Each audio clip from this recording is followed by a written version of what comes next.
കൈദി 2 LCUവിൽ ഇനി വരാൻ പോകുന്ന ഏറ്റവും വലിയൊരു സിനിമയാണ് കൈദി 2. സോ ആ ഒരു സിനിമയുടെ കാസ്റ്റ് ആൻഡ് ക്രൂവിൻ്റെ ഭാഗത്തു നിന്ന് ചെറിയൊരു റിപ്പോർട്ട് കിട്ടിയിട്ടുണ്ട്. സോ നമ്മൾ അതിനെക്കുറിച്ചല്ല പറയുന്നത്, വേറൊരു കാര്യമാണ്. ഇത് എൻ്റെ ഒരു ഇൻഡ്യൂഷൻ കൊണ്ട് ഞാൻ പറയുന്നത് വരാം വരാതിരിക്കാം, യാതൊരു ഉറപ്പും എനിക്ക് പറയാൻ പറ്റില്ല. സോ എന്തെങ്കിലും തെറ്റില്ല ദയവ് ചെയ്ത് നിങ്ങൾ എന്നെ ക്ഷമിക്കുക. സോ വീഡിയോ ഇഷ്ടപ്പെട്ട ചാനലൊന്നും മറക്കാതെ എല്ലാവരും സബ്സ്ക്രൈബ് ചെയ്ത് ഒന്ന് സപ്പോർട്ട് ചെയ്യാൻ ശ്രമിക്കുക. സോ കൈദി 2 കാസ്റ്റ് എന്ന് പറയുന്നത് നമ്മുടെ വിക്രം, പിന്നെ റോളക്സ്, സന്തനം, ഇവർ 3 പേരുണ്ട്. ഇത് 3 പേര് ഉള്ളത് അല്ലെങ്കിൽ സന്തനം എന്തുകൊണ്ടെന്ന് ചോദിച്ചു കഴിഞ്ഞാൽ ഞാൻ ഇപ്പം തന്നെ ക്ലിയർ ആക്കി തരാം.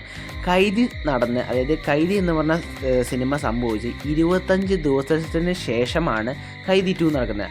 അതിനുശേഷം ഏകദേശം 50 ദിവസം കഴിഞ്ഞാണ് വിക്രം, അതായത് വിക്രത്തിന് 50 ദിവസം മുമ്പാണ് കൈദി 2 സംഭവിക്കുന്നത്. സോ കൈദി, അതായത് സന്തനം മരിക്കുന്നത് വിക്രം എന്ന് പറഞ്ഞ സിനിമയിലാണ്. സോ അതിന് മുമ്പ് സന്തനം ജീവനോടുണ്ട്. സോ ആ ഒരു കാര്യത്തെ ഒരു ക്ലാരിഫിക്കേഷൻ കിട്ടിയല്ലോ. അതുകൂടാതെ ഈ ഒരു സിനിമയിൽ ഇപ്പോൾ ഞാൻ പറഞ്ഞ 3 ആക്ടേഴ്സും, അതായത് ഈ 3 ക്യാരക്ടറും ഉണ്ട്. അതുകൂടാതെ നമ്മുടെ അനുഷ്ക ഷെട്ടി ഈ ഒരു സിനിമയിൽ അഭിനയിക്കുന്നുണ്ടെന്നാണ് ഇപ്പോൾ ലേറ്റസ്റ്റ് ആയ റിപ്പോർട്ട്സ് പറഞ്ഞത്.